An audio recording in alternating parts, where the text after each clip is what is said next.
Shalom.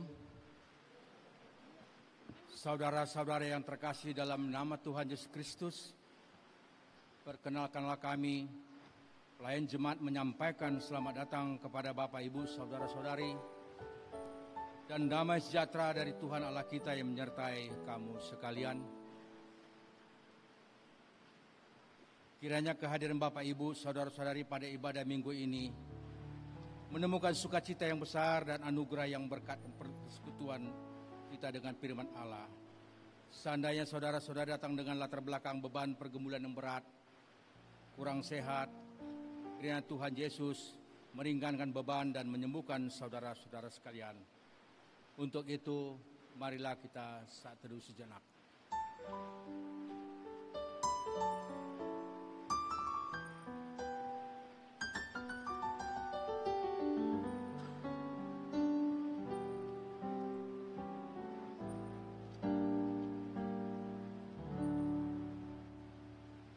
Kita angkat pujian dari Kidung Jemaat nomor 15 ayat 1 sampai 3.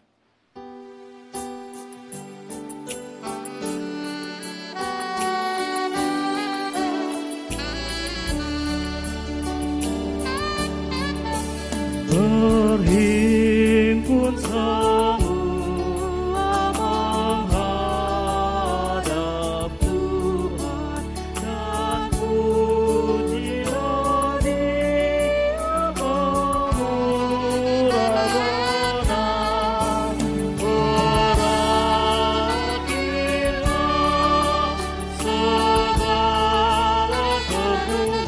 pergumulan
hingga nama Allah Bapa dan nama anaknya Tuhan Yesus Kristus dan nama Roh Kudus sekali langit dan bumi. Amin. Tuliskanlah penglihatan itu dan ukirlah itu pada loh-loh supaya orang sambil lalu dapat membacanya. Tidak ada damai sejahtera bagi orang fasik. Firman Tuhan. Haleluya.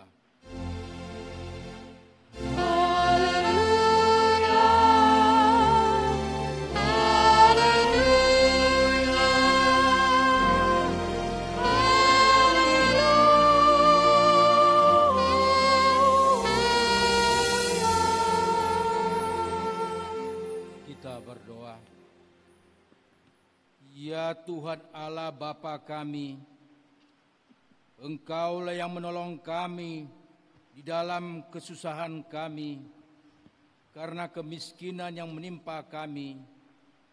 Bukalah hati kami, agar kami mengenal dan mensyukuri pemberian-Mu kepada kami, sehingga kami menggunakannya sesuai dengan kehendak-Mu.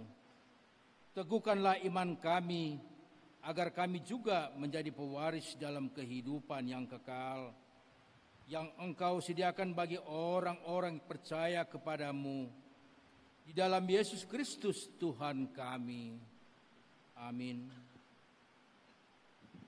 Kita angkat pujian dari nomor 356 ayat 1 dan 2. Tinggallah dalam Yesus, jadilah muridnya, belajarlah firman Tuhan, taatlah padanya. Tinggallah dalam Yesus, andalkan kuasa-Nya. Dialah pokok yang benar, kita menantinya. Kita sebagai ranting pasti berbuahlah, asal dengan setia tinggal di dalamnya. Tinggallah dalam Yesus, muliakan namanya. Dia memerintah dunia, hanya di dalamnya. Marilah kita mendengar firman Tuhan sebagai pendahuluan khotbah pada hari ini yang tertulis dalam Efesus 6 ayat 21 sampai 24. Marilah kita membaca secara bergantian. Supaya kamu juga mengetahui keadaan dan hal ikualku, maka Tikhikus, saudara kita, kekasih dan pelayan yang setia di dalam Tuhan, akan memberitahukan semuanya kepada kamu. Dengan maksud inilah ia kusuruh kepadamu, yaitu supaya kamu tahu hal ihwal kami, dan supaya ia menghibur hatimu. Damai sejahtera dan kasih dengan iman dari Allah, Bapa dan dari Tuhan Yesus Kristus menyertai sekalian saudara. Kasih karunia menyertai semua orang yang mengasihi Tuhan kita Yesus Kristus dengan kasih yang tidak binasa.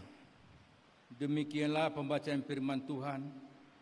Berbahagialah setiap orang yang mendengar firman Allah, yang menghayati serta mengamalkannya. Amin. Kita angkat pujian dari Kidung Jemaat nomor 33 ayat 2-4.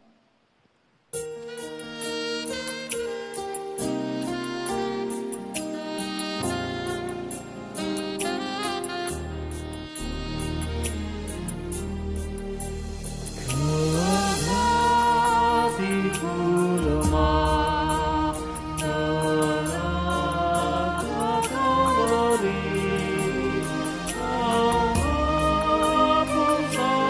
dosaku, hidupku pun bersih. Aku datanglah Tuhan padamu, dalam darah-Mu kudus, sucikan diriku. Kau buat benar karya-Mu dalamku, kuasa dosa-Mu lenyap ikat di hati. Aku datanglah Tuhan padamu, dalam darah-Mu sucikan diriku.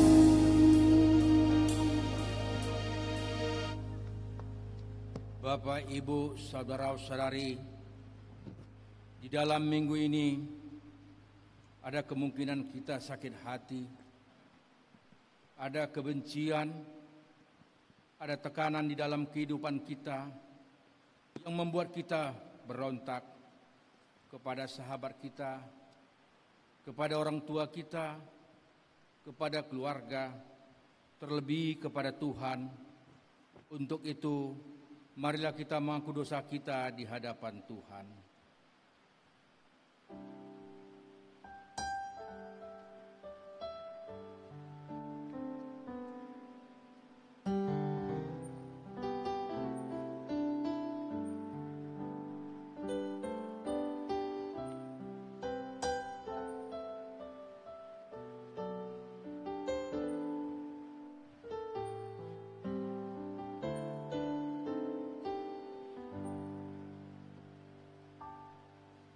Kita berdoa.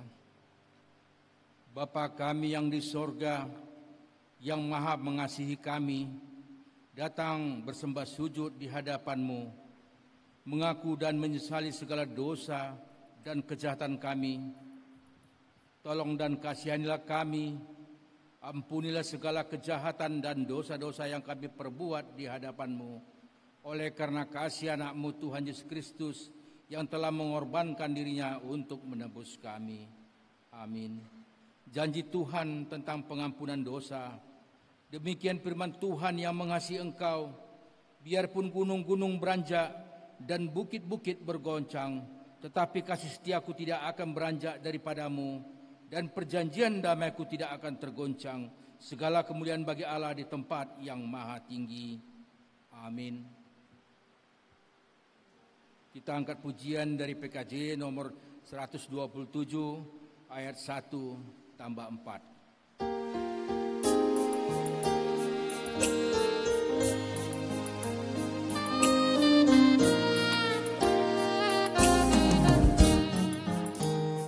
Jadilah Tuhan kehendak-Mu, ku tak melihat di tangan-Mu.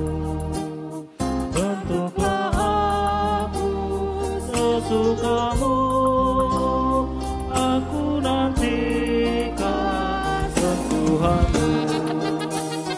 Jadilah Tuhan kehendak-Mu, berilah Roh-Mu kepadaku. Kehidupanku kuasailah, ikatan Kristus Sang Pangeran. Marilah kita mendengar firman Tuhan sebagai petunjuk hidup baru yang tertulis di Yakobus 1 ayat 19 sampai 20. Hai saudara-saudara yang kukasihi, ingatlah hal ini: setiap orang yang hendak cepat untuk mendengar, tetapi lambat untuk berkata-kata, dan juga lambat untuk marah.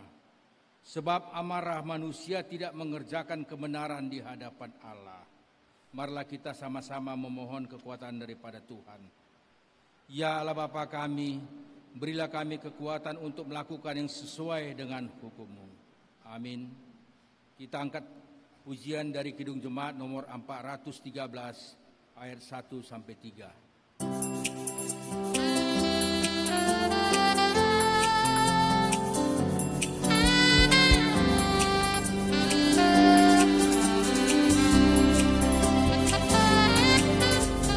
Oh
Marilah kita bersaksi mengikrarkan pengakuan iman kita bersama jemaat pada segala abad di seluruh dunia ini.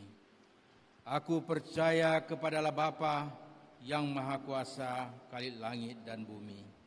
Aku percaya kepada Yesus Kristus, Anaknya yang tunggal Tuhan kita, yang dikandung daripada Roh Kudus, lahir dari anak darah Maria, yang menderita di bawah pemerintahan Pontius Pilatus, disalibkan, mati, dan dikuburkan, turun ke dalam kerajaan maut, pada hari yang ketiga, bangkit pula dari antara orang mati, naik ke sorga, duduk di sebelah kanan Allah Bapa yang Maha Kuasa, dan akan datang dari sana untuk menghakimi orang yang hidup dan yang mati.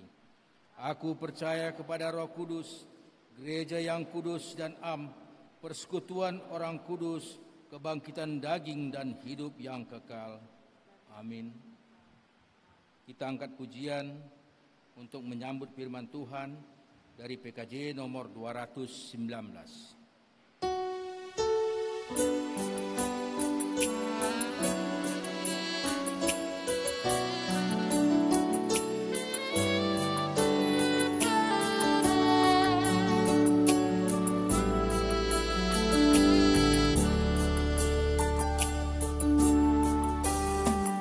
Di saat ini ku angkat tembang, bagi Yesus. Di saat ini ku ucap syukur, ku ucap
Sebelum kita mendengarkan firman Tuhan, mari kita berdoa. Allah sumber kasih karunia, yang memberkati hati, akal, dan pikiranmu dalam mendengarkan firman-Nya. Amin. Bapak, Ibu, dan saudara-saudaraku yang terkasih dalam nama Tuhan Yesus Kristus, firman Tuhan sebagai nas khotbah kita di malam hari ini diambil dari kitab Ulangan pasal yang ke-30 ayat 15 sampai dengan ayat yang ke-20. Ulangan 30 ayat 15 sampai 20 saya akan bacakan buat kita semua, kita ikutkan dalam hati kita masing-masing. Firman Tuhan berkata seperti ini. Ingatlah, aku menghadapkan kepadamu pada hari ini kehidupan dan keberuntungan, kematian dan kecelakaan. Karena pada hari ini aku memerintahkan kepadamu untuk mengasihi Tuhan Allahmu dengan hidup menurut jalan yang ditunjukkannya dan berpegang pada perintah, ketetapan, dan peraturannya supaya engkau hidup dan bertambah banyak dan diberkati oleh Tuhan Allahmu di negeri kemana engkau masuk untuk mendudukinya. Tetapi jika hatimu berpaling dan engkau tidak mau mendengar, bahkan engkau mau disesatkan untuk sujud menyembah kepada Allah lain dan beribadah kepadanya, maka aku memberitahukan kepadamu pada hari ini bahwa pastilah kamu akan binasa. Tidak akan lanjut umurmu di tanah kemana engkau pergi menyeberangi sungai Yordan untuk mendudukinya. Aku memanggil langit dan bumi menjadi saksi terhadap kamu pada hari ini. Kepadamu kuperhadapkan kehidupan dan kematian, berkat dan kutuk. Pilihlah kehidupan supaya engkau hidup, baik engkau maupun keturunanmu, dengan mengasihi Tuhan Allahmu, mendengarkan suaranya, dan berpaut padanya. Sebab hal itu berarti hidupmu dan lanjut umurmu untuk tinggal di tanah yang dijanjikan Tuhan dengan sumpah kepada nenek moyangmu, yakni kepada Abraham, Ishak, dan Yakub, untuk memberikannya kepada mereka. Demikian firman Tuhan kepada kita. Shalom bagi kita semua. Bapak, Ibu, dan saudara-saudara yang terkasih, ini mungkin pertama kali kita bisa bertemu dalam ibadah kita, dan saya pikir saya perlu juga perkenalkan diri saya secara singkat kepada kita. Nama saya Pendeta Hendrik Sipahutar. Saya melayani di GKI Sumut Tanjung Rejo di dekat Titi Bobrok. Istri saya Pendeta Eka Helena Siregar, kami sama-sama pendeta. Tapi istri saya sekarang di STT, dia lebih menekankan pada pengajaran sebagai dosen. Saya di jemaat. Itu mungkin yang bisa saya sampaikan sebagai perkenalan singkat bagi kita dalam ibadah kita di hari ini. Baik Bapak, Ibu, dan saudara-saudaraku yang terkasih dalam nama Tuhan Yesus Kristus, kitab Ulangan, ya, sebagaimana menjadi dasar dalam ibadah kita di malam hari ini banyak dikenal orang sebagai kitab yang berisikan pidato dalam istilah sekarang, atau berisikan khotbah yang bunyinya tentang perpisahan. Ya, ini banyak sekali mengarahkan pidato atau khotbah perpisahan yang disampaikan oleh Musa kepada bangsa Israel. Karena memang Musa tahu sebentar lagi dia akan meninggalkan mereka semua. Usianya nggak lama lagi. Dan Tuhan sudah katakan kepada dia bahwa dia tidak akan sampai ke tanah perjanjian itu. Dia tidak akan memijakkan kakinya ke tanah perjanjian. Dia hanya bisa melihat dari kejauhan bangsa Israel yang nanti akan memasuki tanah Kanaan itu. Nah, di saat-saat perpisahan inilah Musa mengingatkan mereka. Dia berikan wejangan-wejangan kepada mereka bahwa dia tidak akan memimpin mereka sampai ke tanah Kanaan. Akan ada seorang pemimpin baru kepada mereka yang akan memimpin mereka, yaitu Yosua. Tetapi di balik itu sebenarnya Musa mau katakan begini, siapapun yang akan memimpin kalian, baik aku, baik saya, baik Yosua, bahwa sebenarnya Tuhanlah yang memimpin, Tuhanlah yang memandu bangsa Israel, umat pilihannya untuk memasuki tanah Kanaan itu. Dan orang Israel sendiri pada saat itu, mereka sudah tiba di perbatasan tanah Kanaan. Mereka sudah berada di seberang sungai Yordan. Tinggal satu langkah lagi nih.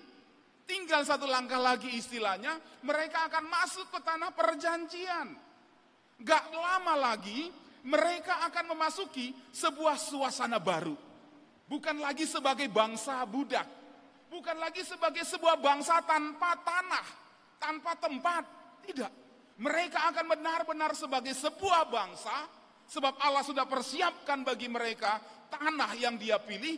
Mereka akan menjadi bangsa yang merdeka. Dan sebentar lagi mereka akan punya tanah air sendiri, tanah air yang dikatakan subur, makmur, tempat di mana madu dan juga susu berlimpah-limpah. Luar biasa. Umat Israel sebentar lagi mau masuk. Nah, dalam keadaan seperti inilah Musa mengingatkan mereka, ya, bahwa sebentar lagi mereka akan memasuki hidup yang senang, hidup yang berbeda dengan selama ini mereka jalani. 40 tahun mereka berjalan di padang gurun. Enggak seperti itu lagi yang akan mereka alami, enggak seperti itu lagi yang akan mereka rasakan. Enggak akan ada lagi gurun tandus, gurun yang begitu panas. Gak akan ada lagi tiang awan yang menaungi mereka ketika berjalan di siang hari. Gak akan ada lagi tiang api yang akan menghangatkan tubuh mereka ketika di malam hari di padang gurun. Ya, mungkin juga Tuhan gak akan kirimkan lagi manna kepada mereka setiap hari untuk mereka makan, gak lagi. Dan juga mereka mungkin sebentar lagi bisa berteriak, selamat tinggal masa lalu. Selamat tinggal sebagai bangsa pengembara. Selamat tinggal marah. Selamat tinggal meriba. Ini kan menjadi sebuah kenangan-kenangan buruk bagi mereka. 40 tahun mereka berjalan dalam ketidakpastian. Kapan selesai ini perjalanan? Kapan mereka akan tiba? Kapan tanah perjanjian yang sudah dijanjikan Allah kepada nenek moyang mereka dulunya? Kapan mereka bisa lihat? Terus mereka bertanya-tanya seperti itu. Tapi nampak-nampaknya enggak juga. Nah, saat itu Musa bilang, sudah di depan sana negeri yang Tuhan sudah persiapkan bagi mereka. Hanya saja sebelum mereka menduduki tanah itu, sebelum mereka melihat indahnya tanah itu, sebelum mereka menjadi sebuah bangsa yang merdeka, yang punya tanah air, Musa ingatkan bahwa bukan berarti ketika mereka sudah tiba nanti di tanah Kanaan, nggak ada persoalan. Bukan berarti ketika mereka sudah menduduki tanah perjanjian itu, nggak akan ada godaan. Bukan berarti ketika mereka sudah menjadi bangsa yang punya tanah air, tidak akan ada lagi batu sandungan bagi mereka. Tidak. Bahkan sebaliknya, di sana mereka akan menghadapi banyak sekali bahaya-bahaya, bahkan godaan-godaan. Itu sebabnya Bapak, Ibu, Saudaraku yang terkasih, rekan-rekan muda, Musa dengan sangat-sangat tegas bilang, sebelum mereka menduduki tanah Kanaan itu bilang, pada hari ini aku memerintahkan kepadamu untuk mengasihi Tuhan Allahmu dengan hidup menurut jalan yang ditunjukkannya dan berpegang pada perintah, ketetapan, dan peraturannya. Jadi sebelum mereka sampai, Musa perintahkan, kasihi Tuhan Allahmu. Ikut jalannya, turuti peraturan dan ketetapannya. Karena Musa tahu di sana ada begitu banyak tantangan bagi mereka nanti. Nah, terhadap hal ini saya teringat Bapak Ibu, saya teringat ya, bagaimana firman Tuhan ini ketika berkata mengasihi Tuhan Allah, hidup berpegang kepada perintahnya. Saya teringat dengan pengalaman seorang pendeta di sekitar tahun 1989 sampai 1990 ada seorang pendeta yang cukup terkenal, dan ketika dia punya kesempatan dia diutus ke Jerman saat itu, dan saat itu Jerman masih terbagi dua. Sebelum runtuhnya tembok Berlin, Jerman masih ada dalam Jerman Timur dan Jerman Barat. Jadi ada yang membatasi mereka. Nah, di sana ketika dia pergi ke Jerman Timur, ada hal yang luar biasa dia lihat dari gereja-gereja di sana. Ada cukup banyak gereja. Di setiap gereja-gereja di sana, di pintu masuk atau mungkin di sininya, dia selalu lihat sebuah tulisan yang berkata, kasihilah Tuhan Allahmu. Hampir di semua gereja. Dan ada juga yang tulisan berkata, akulah Tuhan Allahmu, jangan ada Allah lain di hadapanku. Dan memang gereja-gereja di Jerman sengaja sepakat mengambil kalimat itu sebagai tema dalam kehidupan mereka berjemaat. Bagaimana mereka menghadapi, terlebih di Jerman Timur, itu masih di bawah rezim komunis yang sangat-sangat ketat di sana. Rezim komunis yang mengarahkan masyarakat di sana untuk ateis, tidak percaya kepada Tuhan. Nah, ini tantangan gereja. Makanya gereja mengambil tema-tema demikian. Nah, ada satu hal dalam pengalaman tersebut yang sangat menarik. Saya mau cerita kepada kita. Di salah satu gereja di Jerman Timur itu, ada seorang anak gadis. Kira-kira berusia 18 tahun dikatakan. Ya, dia berusia 18 tahun. Dia sebenarnya punya cita-cita. Dia ingin menjadi seorang dokter. Seperti ibu angkatnya yang juga berprofesi sebagai dokter. Dan kalau melihat dari kemampuannya, itu bukan hal yang sulit bagi dia. Sebab dia adalah seorang siswa yang luar biasa dengan kecerdasan yang baik. Dia kecerdasannya berada rata-rata di atas teman-temannya yang lain. Nah, tapi masalahnya, dia nggak bisa melanjutkan pendidikannya ke jenjang perkuliahan di kedokteran. Dia saat itu menganggur. Bukan karena dia tidak punya biaya, tidak. Bukan karena kecerdasannya kurang, tidak. Tapi entah kenapa ya, orang-orang berpikir kenapa dia nggak melanjut, kenapa dia menganggur. Nah gitu. Nah ketika ditanyakan kepada dia, Bapak Ibu dan rekan-rekan muda di sini, tahu tidak apa yang menjadi jawabnya? Dia bilang begini, saya sebenarnya ingin melanjutkan studi saya di kedokteran. Saya ingin menjadi seorang dokter. Tapi saya nggak bisa. Kenapa? Alasannya dia bilang, karena saya bukan menjadi anggota partai komunis. Pada awalnya, sang pendeta ini bingung, apa hubungannya? Apa hubungannya? Rupanya, kalau seseorang ingin melanjutkan studinya ke perguruan tinggi, dia harus membawa surat rekomendasi dari pemimpin partai komunis supaya dia bisa masuk ke sana. Jadi ketika ditanyakan kepada dia, jadi kamu bukan anggota partai komunis? Tidak. Lah, kenapa? Bukankah sangat sayang toh? Hidupmu sia-sia loh. Engkau tidak bisa mendapatkan apa yang menjadi cita-citamu. Dia bilang begini.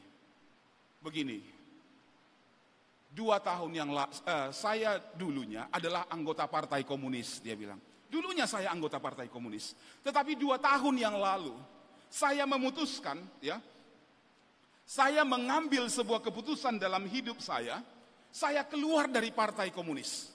Dan saya memberi diri saya dibaptis di gereja. Saya menjadi anggota tetap di sebuah gereja dan saya tidak lagi menjadi anggota di partai komunis. Lalu ditanyakan lagi, kamu tahu resikonya? Saya tahu. Dan kamu berani menerima resikonya? Saya berani. Lah, bukankah bisa toh? Kamu menjadi anggota partai komunis, tapi kamu juga sekaligus menjadi anggota gereja. Bukankah bisa? Sayang cita-citamu. Dia bilang, bisa saja, bisa saja. Ada banyak orang-orang melakukan seperti itu. Ada banyak orang-orang yang menjadi anggota partai komunis, tapi juga sekaligus menjadi anggota gereja. Tapi saya tidak bisa melakukan hal itu. Hati nurani saya tidak bisa melakukan itu, saya lebih memilih meskipun saya tahu konsekuensinya. Dia bilang demikian. Memang keputusannya saat itu membuat heboh di Jerman Timur. Bahkan pimpinan partai saat itu sudah berusaha membujuk dia, jangan tinggalkan partai komunis. Jangan tinggalkan, kamu bisa raih cita-citamu dengan partai komunis. Tapi dia katakan, tidak. Saya lebih memilih Tuhan daripada masa depan saya di dalam bayang-bayang partai komunis, dia bilang begitu. Bapak Ibu dan juga terlebih rekan-rekan muda yang saya kasihi dalam nama Tuhan Yesus Kristus. Ketika saya baca kisah ini, saya berpikir, sedikit sekali memang orang Kristen yang berjiwa seperti gadis muda di Jerman Timur itu. Jauh lebih banyak orang yang tidak mau memilih Kristus atau memilih Kristus tapi juga sekaligus memilih untuk menjadi seorang yang komunis. Banyak sekali. Makanya kalau di Jerman Barat kebalikan yang terjadi. Di Jerman Barat banyak sekali orang terdaftar menjadi anggota gereja, tetapi tidak banyak orang yang pergi ke gereja, gitu loh. Kalau di Jerman Timur beda. Sedikit sekali orang yang terdaftar menjadi anggota gereja, tetapi banyak orang yang datang ke gereja. Masih takut-takut. Ya gimana mau dibuat? Orang-orang bilang, logika bermain loh. Kita masih hidup di dunia. Kaki kita masih menginjak bumi, kita masih menghirup udara. Kalau sampai masa depan kita sampai seperti ini, kita nggak bisa apa-apa, sangat sayang sekali kan? Taunya Tuhan itu apa isi hatiku. Terkadang banyak juga orang Kristen bilang begitu. Taunya Tuhan itu. Kalaupun aku tidak menjadi anggota gereja, taunya dia, aku selalu ikut dia. Terkadang ada banyak orang memilih-milih seperti itu. Karena apa? Resikonya nggak siap. Resikonya terkadang terlalu besar kalau memilih Tuhan, gitu loh. Terkadang ada banyak hal yang kita harus korbankan, berani tidak. Nah misalnya seperti ini, mohon maaf, Lai yang baju hitam, yang ada salib, marga apa Lai? Iya. Ya? Aduh kurang dengar saya. Si Hombing, si Hombing Lumaturuan. Nah misalnya begini ya Lai ya, saya mau tanya nih, ini juga menjadi pertanyaan bagi kita. Lai, sudah punya pacar? Nah, tapi nggak usah dikasih tahu siapa dia. Misalnya saja beginilah ya, si Hombing. Adalah kenalanmu, cewek, cantik. Cantik sekali. Kalah Nikita Willy, kalah. Paramita Rusady, masih kalah. Cantik sekali. Anak tunggal, ya kan? Bapaknya udah mati. Mamanya udah sakit-sakitan. Udah divonis dokter, 2 bulan lagi. Gitu loh. Sawitnya banyak kali Le Hombing. Ada 600 hektar. 600, bukan 6 rantai ya. Kalau 6 rantai berapa lah itu. Uang di bank, depositonya nggak tahu lagi lah. Rumah kontrakannya kalah DL Sitorus. Busnya, lebih bagus dari bus-bus Medan Aceh. Bagus sekali, banyak kali. Dia suka samamu Le Hombing. Terus dia bilang, abang sayang, dia bilang begitu. Kalau abang mau sama aku, semua harta orang tuaku, buat kita kok bang. Bapaknya udah mati anak tunggal, mamaknya 2 bulan lagi hidupnya, harta banyak. Tapi mau ndak abang ikut aku? Mau ndak abang tinggalkan Tuhanmu? Kira-kira Le Hombing, Le mau bilang apa? Pilihan ini loh, pilihan. Logika bermain, 600 hektar. Uangmu nggak berseri lagi dibilang orang loh. Nggak berseri lagi. Mau Rubicon tinggal bilang aja. Mau Mercedes tinggal pesan aja. Kamu mau? Kamu mau tinggalkan Tuhan? Mau? Habis kita. Tapi kita hargai. Ini jawaban jujur. Kenapa? Ada hal yang sangat-sangat membuat kita bingung menentukan pilihan loh. Saya nggak mau hakim, saya hanya bertanya kepada Le Siombing. Leombing, kerja sampai pensiun nggak akan dapat sawit 10 hektar, nggak akan dapat loh, nggak akan dapat. Sekarang kita nggak perlu kerja. Istilah dalam bahasa nyanyian bahasa Batak, sore-sore menginum sikola potang-potang, kan dibilangnya begitu. Tinggal ambil rokok, minum kopi, coklat, senang, nggak perlu kerja. Tapi apakah kita harus mengorbankan, apakah harga iman kita dengan harga masa depan kita, mana yang paling berharga menurut kita saat ini? Dan firman Tuhan mencoba memperhadapkannya kepada kita, supaya kita bisa memilih. Supaya kita bisa memilih. Atau mungkin Si Hombingnya katakan, karena mungkin bisa saja juga kalau saya tanyakan kepada kita satu persatu, iya juga ya Pak Pendeta ya, kalau misalnya seperti itu, ya bisa aja aku bilang sama Tuhan, Ibu Tohodo Tuhan, roh aku, tak tu dia roh aku Tuhan, tetapnya samamu Tuhan. Kalaupun istilahnya di KTP-ku berganti dari nama Kristen menjadi yang lain, Tuhan tahu isi hatiku. Kan Tuhan tidak lihat luar, Tuhan lihat dalam, kan begitu kira-kira. Tapi benarkah demikian? Ketika kepada kita diperhadapkan sebuah pilihan sama dengan bangsa Israel saat itu, ada sebuah resiko yang harus mereka pilih pada saat itu. Ketika Musa berkata kepada mereka, kasihi Tuhan Allahmu, mereka harus memilih, suka atau tidak suka, mereka harus memilih. Kalaupun mereka memilih, mereka nggak bisa pilih dua-duanya. Sama seperti tadi Lek Siombing bilang, nggak bisa dua-duanya. Aku pilih kamu, tapi tetap aku pilih Tuhanku. Nggak bisa, salahnya nggak bisa. Kita harus pilih salah satu. Dan terkadang kita rasa, wah mulai mana nih, mana yang paling berharga, mana yang paling masuk akal, mana yang bisa kita pertanggungjawabkan ke depan. Kalaupun misalnya kita tidak memilih, itu adalah sebuah pilihan. Pilihan kita adalah tidak memilih. Jadi kalau misalnya ada seseorang berkata, gimana ya caranya Pak Pendeta ya? Saya harus memilih antara pacar saya dengan iman saya. Saya ingin sebenarnya dua-duanya saya pilih. Terkadang memang bisa dua-duanya kita pilih. Tetapi terkadang juga nggak bisa dua-duanya kita pilih. Harus salah satu kita pilih. Pacar kita atau Tuhan kita. Banyak kehidupan anak-anak muda terjerumus dalam hal-hal yang tidak benar, dalam pergaulan-pergaulan yang tidak benar, dengan alasan apa? Cinta, gitu loh. Alasan cinta.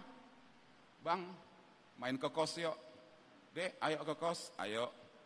Masuk ke kos, tutup aja lah dek pintunya, banyak angin. Alah, modus. Modus itu. Dek, masuk nanti, banyak nanti nyamuk, tutup aja lah. Tutup pintu. Ih, enak ya panas ya, matikan lampu. Modus. Terakhir karena kata cinta. Kita nggak bisa pilih. Kita nggak bisa bilang say no terhadap hal yang tidak benar.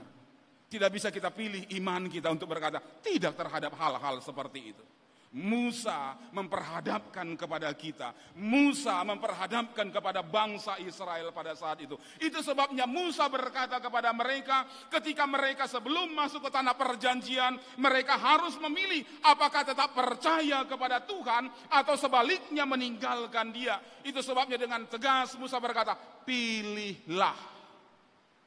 Pilihlah. Yang bangsa Israel mau pilih adalah kehidupan keberuntungan, kematian, dan kecelakaan. Kira-kira mereka mau pilih mana? Dua hal yang sama sekali berbeda secara hakiki, ini yang mereka mau pilih. Saya mencoba memahami Bapak Ibu Saudara terkasih, terlebih rekan-rekan muda. Mengapa Musa memperhadapkan ini kepada bangsa Israel? Mengapa Musa membawa mereka kepada sikap untuk memilih? Mengapa? Karena memang Musa kenal bagaimana bangsa Israel itu.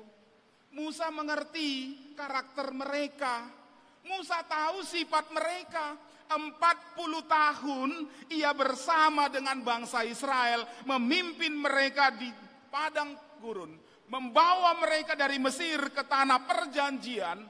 Suka duka sudah dia alami. Dia tahu bagaimana orang Israel bukan bangsa yang tegar dalam imannya, bukan bangsa yang kokoh dalam kepercayaannya, tetapi sebaliknya, ini bangsa yang tegar tengkuk dikatakan. Bangsa yang mudah sekali goyah imannya, hanya gara-gara terlambat makan sedikit aja mereka berkata, Musa, mengapa engkau bawa kami kemari? Lebih bagus kami sebagai bangsa budak di Mesir. Kami bisa makan, minum, walaupun kami sebagai budak. Bayangkan mereka tidak percaya terhadap pemeliharaan Tuhan. Hanya gara-gara minum aja kurang.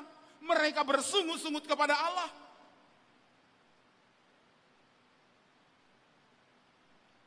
Bangsa Israel juga bukan bangsa yang pintar bersyukur, enggak.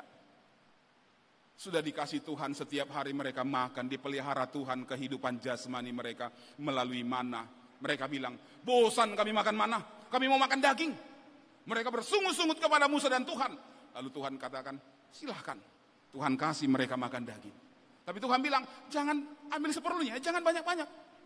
Tapi inilah, kalau kata orang Batak dibilang, hosuk, rakus. Ambil banyak-banyak, akhirnya apa? Busuk. Mereka sakit. Inilah mereka, bangsa yang tidak tahu bersyukur, bangsa yang mudah sekali goyah imannya.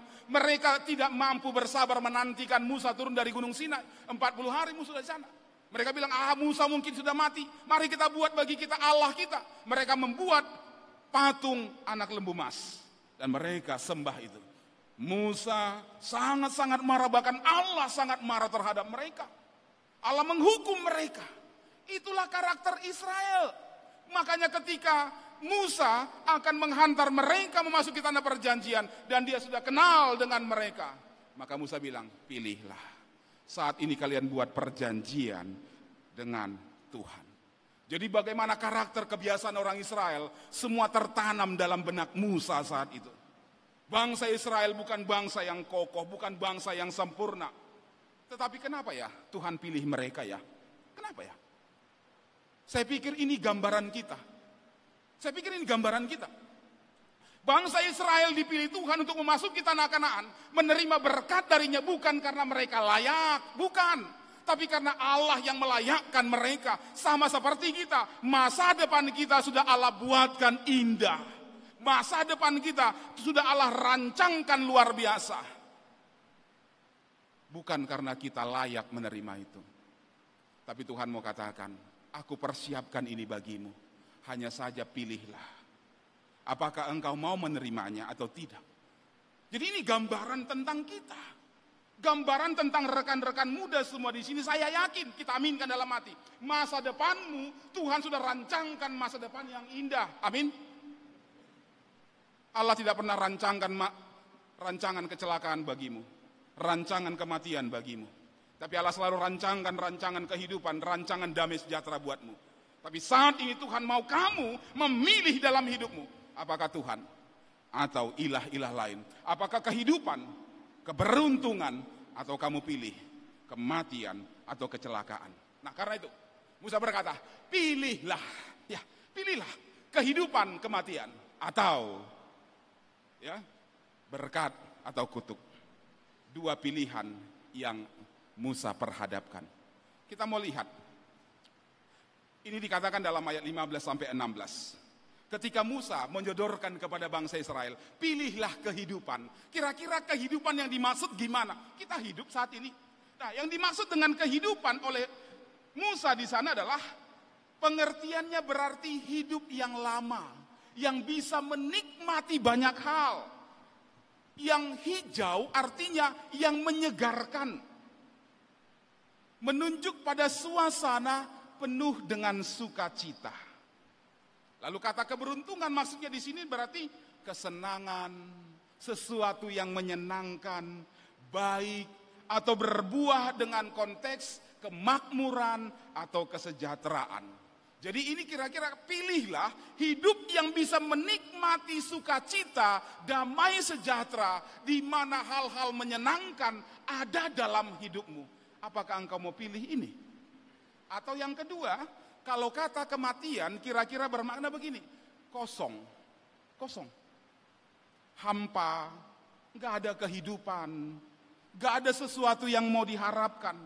Dan kalau kata kecelakaan di sini berarti sesuatu yang kualitasnya buruk, sesuatu yang kualitasnya buruk, malang atau tidak menyenangkan, sakit atau lemah lunglai begitu. Nah, kalau dua hal ini diperhadapkan sama kita, saya yakin siapapun orangnya kalau diperhadapkan, kamu mau pilih mana? Kehidupan yang indah, penuh dengan damai sejahtera, di mana hal-hal menyenangkan ada, atau kehidupan yang sama sekali kosong, hampa, nggak ada harapan, kamu pilih mana? Samanya itu kalau misalnya saya bawa dua benda, satu emas, satu batu. Kamu pilih mana? Saya yakin kita semua pasti akan bilang, saya pilih emas. Nggak akan ada orang yang pilih batu. Hanya ada orang gila yang pilih batu. Saya pernah beberapa waktu yang lalu tonton di TikTok. Ada seorang laki-laki, dia berjalan, sedang jalan di satu jalan, terus tiba-tiba dia temui ada segepok uang 100.000. Senang sekali dia, sampai meloncat dia, wah, uang, dia bilang begitu. Lari dia ambil uang ini. Ya, dalam hati saya, dia pantaslah dia senang dapat uang kan begitu. Dia pegang uang itu, dia lihat matanya berbinar-binar, sampai ketawa dia. Terus tahu tidak?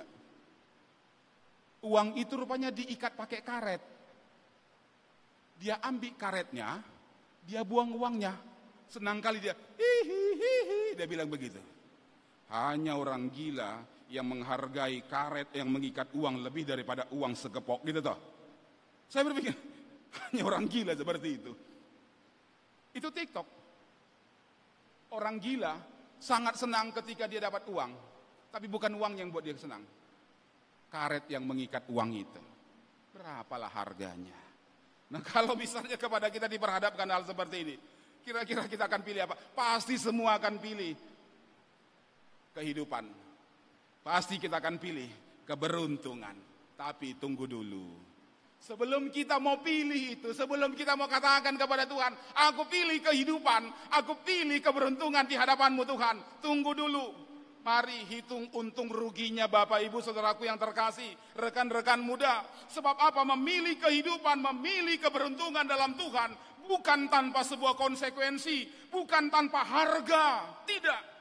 Harga yang kalian harus bayar untuk itu sangat-sangat berat, sangat-sangat besar. Enggak seperti membalik telapak tangan. Bukan hanya berkata, aku pilih Tuhan kehidupan, aku pilih Tuhan keberuntungan, selesai. Tidak. Tetapi ketika dikatakan orang Israel supaya memilih kehidupan, memilih keberuntungan, maka tentu harus mereka perlihatkan bukti dalam hidup mereka. Apa buktinya kamu hidup? Ya, bukan asal hidup. Apa buktinya kamu pilih keberuntungan?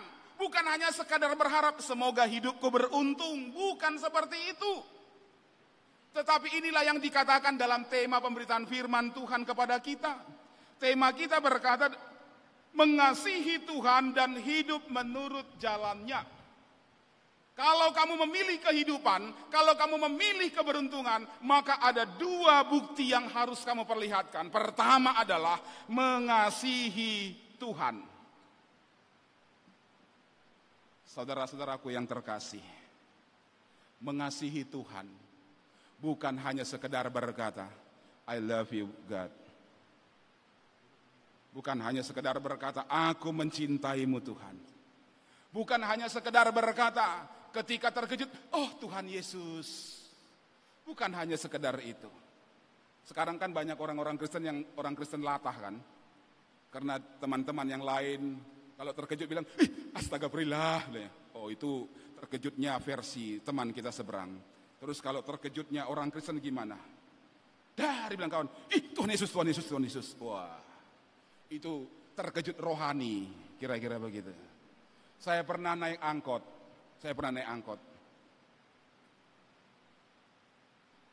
Mungkin dia pernah dengar kalau teman-teman kita seberang naik angkot, mereka Bismillah, mereka bilang. Datang orang Kristen, dia naik mau ke angkot, dia bilang dalam nama Tuhan Yesus. Saya mikir, apa urusannya Yesus dengan naik ke angkotnya? Atau supaya orang tahu dia bahwa dia Kristen. Kekristenan bukan ditunjukkan dengan cara seperti itu. Kekristenan bukan dalam simbol-simbol. Kekristenan bukan hanya dalam lambang-lambang. Kekristenan bukan hanya dalam sebutan-sebutan. Tapi kekristenan adalah sebuah tindak nyata ketika engkau menunjukkan bahwa engkau mengasihi Tuhan Allahmu. Mengasihi Tuhan Allah berarti menjadikan Dia sebagai sebuah prioritas dalam hidupmu. Mengasihi Tuhan berarti bahwa Kristus, bahwa Tuhan satu-satunya bagimu, bukan salah satu. Beda ya? Beda. Antara satu-satunya dengan salah satunya, itu beda. Kan begitu. Nah, jadi kalau misalnya itu yang baju hitam berapa? Sudah punya pacar? Yakin kamu satu-satunya bagi pacarmu? Atau salah satu kamu? Hah? Nggak yakin? Introspeksi aja. Tapi jangan jadi Pak Pendeta bilang tadi jadi berkelahi di luar, enggak. Yang saya maksud adalah bagaimana kita menjadikan Allah itu satu-satunya. Terkadang kita tergoda menjadikan Allah sebagai salah satu. Bukan lagi prioritas utama. Bukan lagi menempati tempat satu-satunya. Tetapi kalau misalnya dia tidak bisa kepada Allah, dia akan bisa minta kepada yang lain. Ada sebuah cerita. Di sebuah kota, berdirilah sebuah gereja yang sangat megah Bapak Ibu. Megah sekali, indah sekali. Dan yang lebih luar biasa dari gereja itu adalah, di depan gereja itu ada 2 buah patung diukir oleh pemahat terkenal. Patungnya luar biasa, percis mirip sekali. Patung yang satu, itu patung Tuhan Yesus, dengan wajah yang lembut, yang tersenyum. Sedangkan yang satu lagi, itu patung iblis. Patung yang sangat menyeramkan. Jemaat ketika lihat itu, mereka bertanya, kenapa harus dibuat begitu? Kenapa dipersandingkan Tuhan dengan iblis? Enggak pas, dibilang gitu. Tapi kemudian si pemahat bilang begini, ada maksudnya. Apa maksudnya? Supaya kalau jemaat itu masuk ke gereja, dia mau ibadah, itu diingatkan. Yang dia mau puji itu, yang dia mau sembah itu siapa? Iblis atau Tuhan? Loh, rupanya ada jemaat, rupanya kalau ke gereja bukan untuk nyembah Tuhan. Ada. Jemaat yang kalau ibadah, dia asik buka HP. Lagi balas-balas chatting, WA. Kan begitu. Itu loh. Nah, kalau jemaat pulang, jemaat diingatkan ketika dia mau menjalani hari-harinya, dia diingatkan. Yang dia mau ikuti siapa? Tuhan apa iblis? Oh gitu. Nah, jadi sampai-sampai gereja itu jadi sebuah ikon bagi daerah itu. Kalau pergi ke daerah itu, lihatlah sebuah gereja yang sangat megah dengan patung yang luar biasa. Nah, di suatu hari, ketika sang pendeta mau masuk ke gereja, ketika dia mau buka pagar, dia lihat ada seorang lelaki yang berdiri membelakangi pendeta, menghadap ke patung Tuhan. Dan dia seperti begini. Dan kemungkinan dia sedang nangis. Sebab pundaknya ini gini. Seperti orang lagi nangis gitu loh. Karena dilihatnya, begitu kusuknya si laki-laki ini, si pendeta urungkan niatnya. Dalam hati si pendeta bilang, oh mungkin laki-laki ini sedang merenung hidupnya, menyesali dosa-dosanya. Baguslah, bagus pikirnya. Tapi begitu selesai dia berpikir begitu, dia lihat sesuatu yang sangat mengejutkan. Si lelaki ini kemudian pergi menghadap ke patung iblisnya. Dia seperti merangkul patung iblisnya, seperti membisikkan sesuatu. Terkejut si pendeta. Apa ya maksudnya ini? Maksudnya apa ya? Karena penasaran, dia masuk. Selamat siang Bapak, dia bilang. Terkejut si laki-laki. Pak Pendeta, waduh. Lah kenapa terkejut Pak? Enggak, saya enggak nyangka Pak Pendeta datang begitu kira-kira. Wah. Tadi Bapak saya lihat sepertinya sedang berdoa di depan patung Tuhan Yesus. Wah, iya Pak. Saya sebenarnya malu menceritakannya. Oh, enggak apa-apa, cerita yuk kepada saya. Boleh Pak Pendeta? Boleh, cerita aja. Begini Pak Pendeta, dia bilang, ceritalah dia. Saya akhir-akhir ini mencoba merenung ulang kembali hidup saya. Saya mengaku Pak Pendeta, saya orangnya jahat sekali. Dari kecil saya jahat sekali. Semua kejahatan Pak, saya sudah lakukan. Apalagi kejahatan yang gak saya lakukan, gak ada Pak. Kan 10 hukum Taurat ya Pak ya? Iya Pak, kalau saya Pak, udah 11 saya langgar Pak. Artinya udah jahat kali lah dia ini. Jadi saya merasa gini Pak, masihkah Tuhan mau mengampuni saya Pak? Maka saya berdoa minta ampun sama Tuhan. Gimana menurut Pak Pendeta? Dia bilang. Kata Pak Pendeta dengan yakinnya dia bilang, oh tenang Pak, tenang.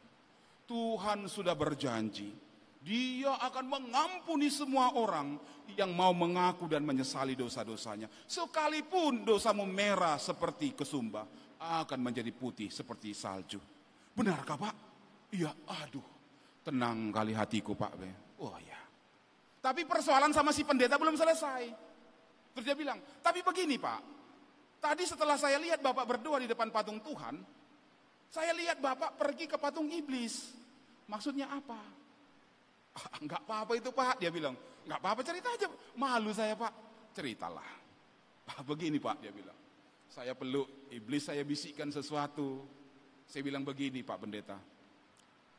Lis, saya bilang. Mohon maaf kalau ada namanya si Lilis ya. Itu bukan iblis, jangan dibilang begitu. Lis, itu singkatan iblis ya, kira-kira begitu. Lis, kalau Tuhan gak terima aku di sorga, kalau Tuhan dicampakkannya aku ke neraka, jangan keras-keras ya. Di dunia pun udah sahabatnya kita. Terkejut pendeta. Yang mau dikatakan dalam cerita itu adalah, kalau Bapak Ibu rekan-rekan muda sudah pilih untuk mengasihi Tuhan, maka benar-benarlah mengasihi Tuhan. Jangan kasih setengah-setengah. Jangan kasih suam-suam kuku. Jangan mengasihi sekarang, besok tidak. Jangan mengasihi karena sesuatu, jangan. Lihat ada begitu banyak orang memang yang berkata pada awalnya, aku mengasihimu Tuhan. Tetapi kemudian mereka jatuh.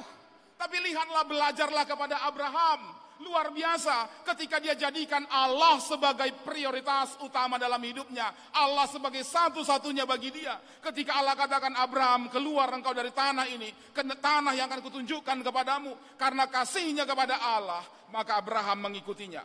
Ketika Abraham sudah diberikan Ishak sebagai anak perjanjian, Tuhan katakan kepada Abraham, Abraham, bawa anakmu, korbankan dia, persembahkan dia bagiku. Ini yang paling susah. Mengasihi Tuhan, terkadang kita harus berikan kepada Tuhan sesuatu yang sangat-sangat berharga dalam hidup kita. Mampu? Mengasihi Tuhan bukan hanya sekedar kata, tapi tindak nyata. Mengasihi Tuhan bukan hanya sekedar wacana, tapi sebuah perbuatan. Kalau hanya sekedar wacana, ada banyak ahli-ahli, penyair-penyair yang bisa merangkai kata-kata cinta kepada Allah luar biasa.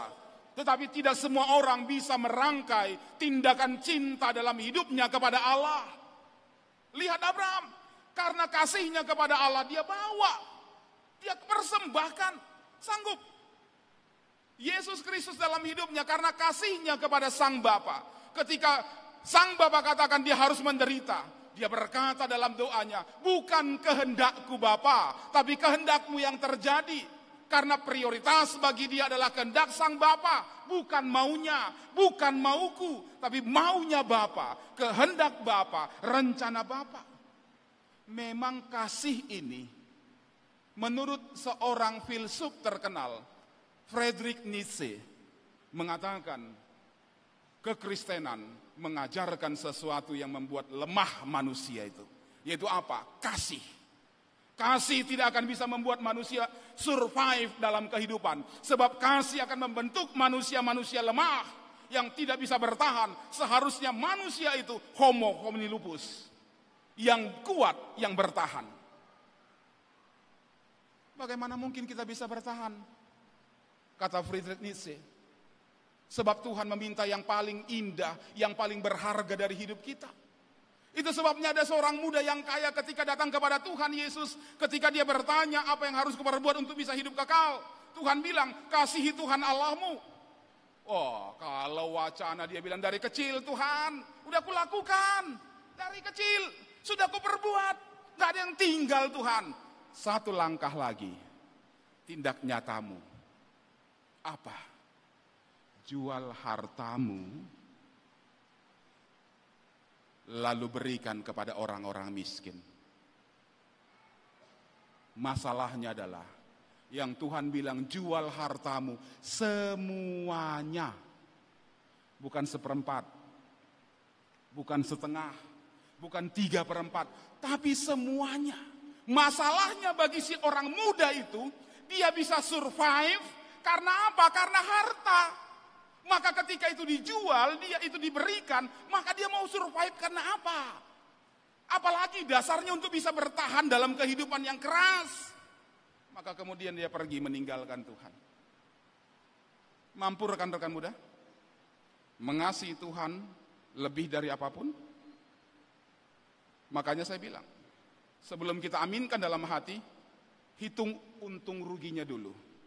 Mengikut Tuhan, itu mau atau tidak? Pilih Tuhan, itu mau atau tidak? Karena Tuhan tidak butuh orang yang setengah-setengah. Tapi Tuhan butuh orang yang memang totalitas. Makanya Tuhan bilang, kasihilah Tuhan Allahmu dengan segenap hatimu. Kasihilah Tuhan dengan segenap akal budimu. Kasihilah Tuhan dengan segenap pikiranmu. Dan dengan segenap kekuatanmu. Segenap. Tidak setengah. Tuhan, aku hanya bisa setengah. Mundur dulu. Hitung dulu. Hitung dulu. Tapi kalau kita bilang, Tuhan, aku siap mengasihimu dengan segenap hatiku. Tuhan akan bilang, mari ikut aku. Ikut aku ke negeri yang sudah kupersiapkan bagimu. Kepada berkat yang sudah kupersiapkan bagimu. Itu yang pertama. Sanggup? Itu pun terkadang kita mikir, waduh berat benar nih jadi orang Kristen. Berat memang. Tapi itu belum cukup lah. Belum cukup juga. Ada yang kedua lagi nih. Nah yang kedua apalagi Tuhan bilang. Dalam tema kita berkata, hidup menurut jalannya. Nah ini lagi. Mengasihi aja terkadang kita udah mikir 2 kali ini mau ngikut Tuhan nih. Apalagi hidup mengikuti jalannya. Hidup mengikuti menurut jalannya ini berarti memilih untuk hidup taat kepada Tuhan. Mengasihinya, mendengarkan suaranya, berpegang teguh pada perintahnya. Itu yang dimaksud. Coba kita pikirkan apa yang Tuhan mau katakan di sini. Jadi ini Tuhan mau ngajak kita kepada sebuah komitmen yang harus tumbuh dalam kehidupan kita, bahkan kepada bangsa Israel dulu, untuk hidup menurut jalan Tuhan. Bukan hanya asal berjalan, bukan. Sama seperti tadi, bukan hanya asal hidup. Banyak orang hidup tapi tidak benar-benar hidup. Banyak orang hidup tapi tidak mengerti apa arti hidupnya. Banyak orang berjalan tapi tidak tahu dia berjalan mau kemana. Saya sedang menjalani hidup saya, tapi saya juga bingung. Hidup saya mau kemana? Hidup saya mau kemana? Hidup saya mau jadi apa? Itu pertanyaan anak-anak muda banyak. Dia sedang berjalan dalam hidupnya, tapi mau kemana? Tidak tahu. Lihat nanti aja Pak. Lihat nanti aja. Lah, kok harus lihat nanti? Apa tidak ada sebuah kepastian dalam hidup kita? Hidup yang Tuhan maksud dalam perjalanan kita, ini memang harus sesuai, harus selaras dengan apa yang Tuhan inginkan. Inilah makanya saya bilang bukan sesuatu yang gampang. Enggak segampang kita mengucapkannya. Karena apa? Hidup menurut jalan Tuhan sering sekali tidak mengenakkan Bapak Ibu rekan-rekan muda. Tidak enak. Gak enak. Karena terkadang Tuhan bawa kita berjalan pada suasana yang tidak mengenakkan. Berjalan pada sebuah suasana yang tidak kita inginkan.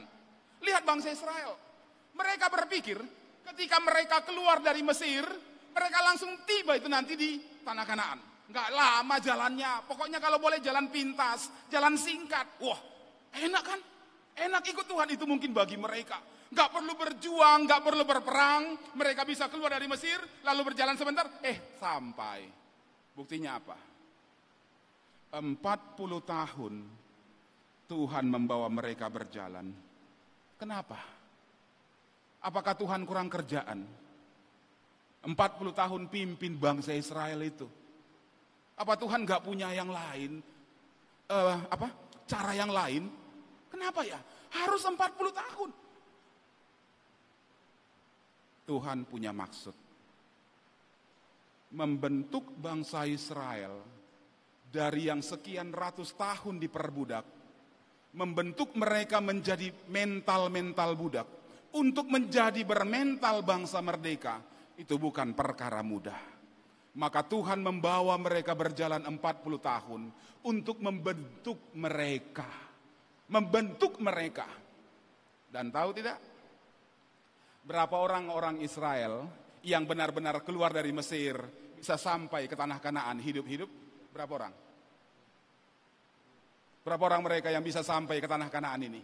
Yang benar-benar keluar dari Mesir ya? Hanya ada 2 toh. Hanya ada 2 orang. Pertama adalah Yosua.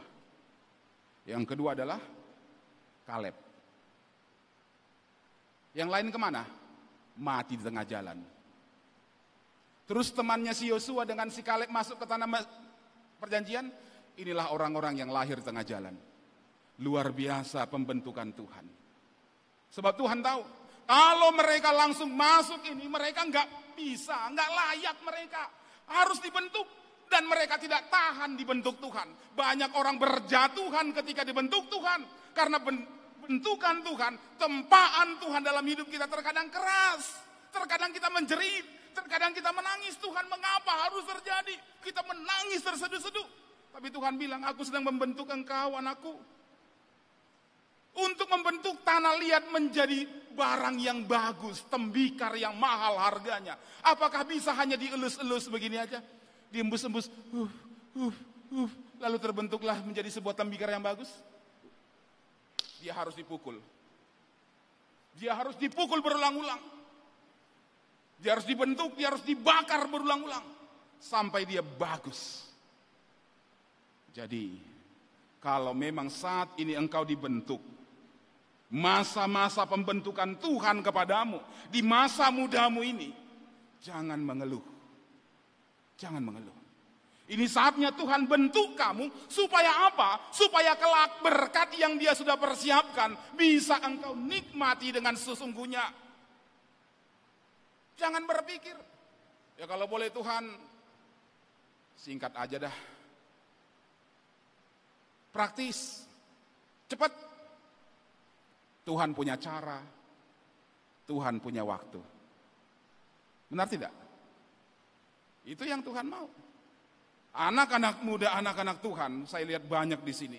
Mungkin pelajar, mungkin mahasiswa. Saat ini kita dibentuk Tuhan.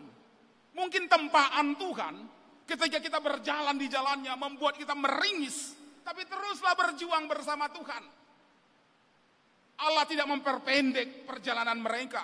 Allah tetap sudah rancangkan 40 tahun, 40 tahun.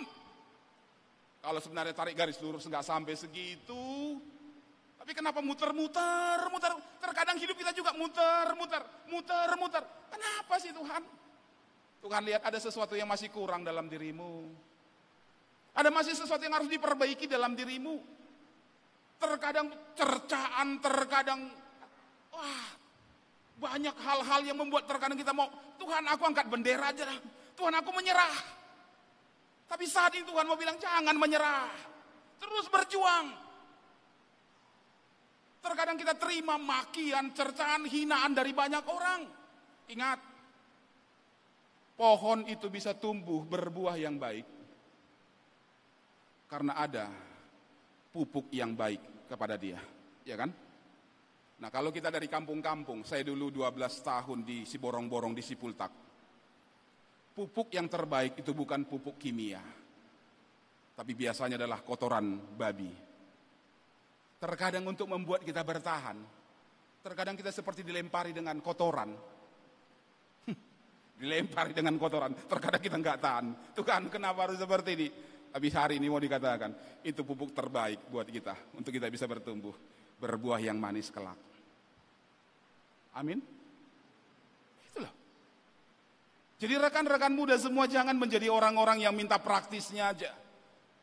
Katakan dalam hatimu, Tuhan kalau Engkau mau bentuk aku dalam perjalanan hidupku, supaya aku kelak bisa, supaya aku kelak layak masuk ke tanah perjanjian-Mu. Bentuk aku Tuhan. Bentuk aku. Sampai mereka masuk. Itu yang Tuhan katakan. Bukan permasalahan berapa banyak tantangan dalam perjalanan mereka. Tapi di tengah-tengah perjalanan mereka 40 tahun itu, mereka bisa melihat penyertaan Tuhan, kuasa Tuhan, kasih Tuhan yang selalu menyertai kehidupan mereka. Jadi Bapak, Ibu, Saudaraku yang terkasih, terlebih rekan-rekan muda semua di sini, marilah tetap belajar taat dan setia kepada Tuhan. Belajar taat kepadanya. Berusaha untuk tetap memilih Tuhan, mengasihi Dia, hidup menurut jalan yang ditunjukkannya. Mari berpikir 1000 kali sebelum kamu memutuskan meninggalkan Dia. Hanya gara-gara dunia ini saja. Sekali engkau pilih Yesus, maka tetaplah engkau pilih Yesus. Amin, kita berdoa. Terima kasih Bapa di sorga. Ketika hari ini kepada kami Tuhan perhadapkan sebuah pilihan. Apakah kami akan memilih kehidupan keberuntungan, atau kami memilih kutuk dan kecelakaan. Maka kami katakan kami memilih hidup di dalam Tuhan. Kami memilih berkat di dalam Tuhan. Meski kami tahu memilih hidup dalam Tuhan, kami harus buktikan dengan kami mengasihi-Mu. Kami harus buktikan dengan kami mengikuti jalan yang Tuhan tunjukkan kepada kami. Terlebih kepada anak-anak Tuhan di sini. Rekan-rekan muda kami. Dalam kehidupan mereka yang masih muda. Bentuklah mereka Tuhan.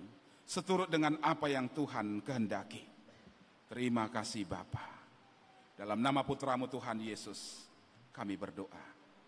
Amin.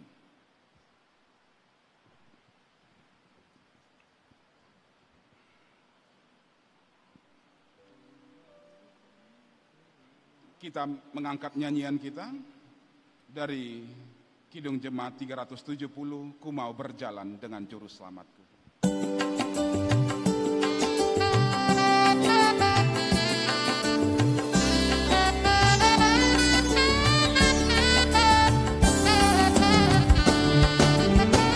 Ku mau berjalan dengan juru selamatku, di lembah berbukit dan berair sejuk, dan kemana juga aku mau mengikutnya, sampai aku tiba di negeri bakar. Ikut Tuhan Yesus, ku tetap mendengar dan mengikutnya. Ikut Tuhan Yesus, yang kemana juga ku mengikutnya. Ku mau berjalan dengan juru selamatku, di lembah gelap, di badai yang menderu.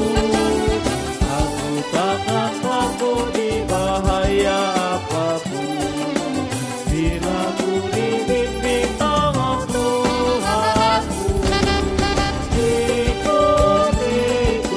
Ikut Tuhan Yesus, ku tetap mendengar dan mengikutnya. Ikut Tuhan Yesus, yang kemana juga ku mengikutnya.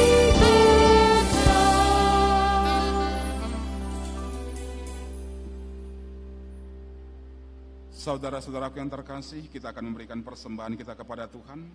Dan firman Tuhan sebagai nas persembahan bagi kita. Dari Roma 12 ayat yang pertama berkata, karena itu saudara-saudara, demi kemurahan Allah aku menasihatkan kamu, supaya kamu mempersembahkan tubuhmu sebagai persembahan yang hidup, yang kudus, dan yang berkenan kepada Allah. Itu adalah ibadahmu yang sejati.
Jemaat kami undang untuk berdiri.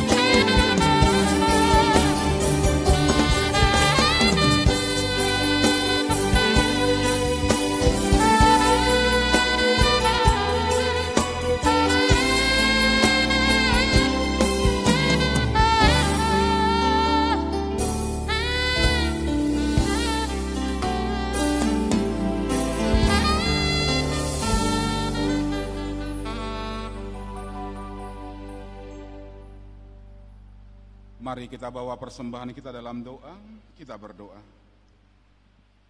Ya Allah Bapa kami yang di sorga, kami mengaku dengan setulus hati Engkaulah sumber segala berkat dan karunia. Di sini kami memberikan persembahan syukur kami kepadamu. Terimalah persembahan umat-Mu dan berkatilah menjadi alat kesaksian, persekutuan, dan pelayanan jemaat-Mu ini. Jadikanlah hidup kami persembahan yang berkenan kepadamu, dan pakailah hidup kami untuk turut menghadirkan tanda-tanda kerajaan-Mu di seluruh dunia ini. Kasih, keadilan, dan damai sejahtera sukacita. Bukalah hati kami oleh Roh-Mu yang kudus, agar kami senantiasa mengucapkan syukur kepadamu. Di dalam nama Yesus Kristus, Tuhan kami. Amin. Ya Bapa, terima kasih yang sudi Kau beri kepada ciptaanmu, berkat dan rezeki tiada teruraikan. Kasih-Mu yang besar, terpujilah Kau Bapa, zaman dan zaman. Apapun yang baik, semata anugerah, dan karena itu pujilah kasih-Nya yang besar.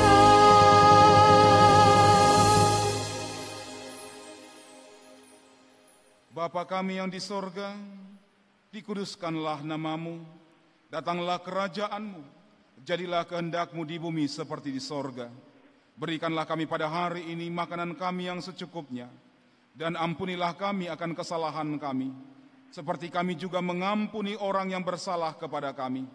Dan janganlah membawa kami ke dalam pencobaan, tetapi lepaskanlah kami dari yang jahat.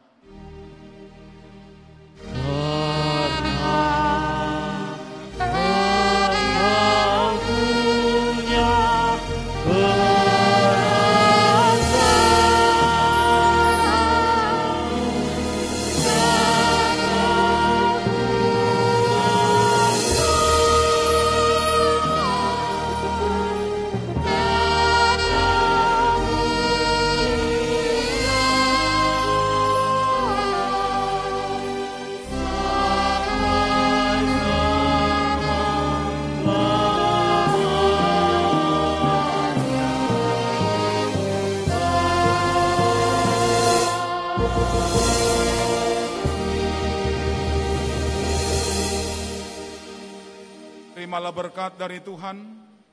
Tuhan memberkati engkau dan melindungi engkau. Tuhan menyinari engkau dengan wajah-Nya dan memberi engkau kasih karunia. Tuhan menghadapkan wajah-Nya kepadamu dan memberi engkau damai sejahtera. Amin.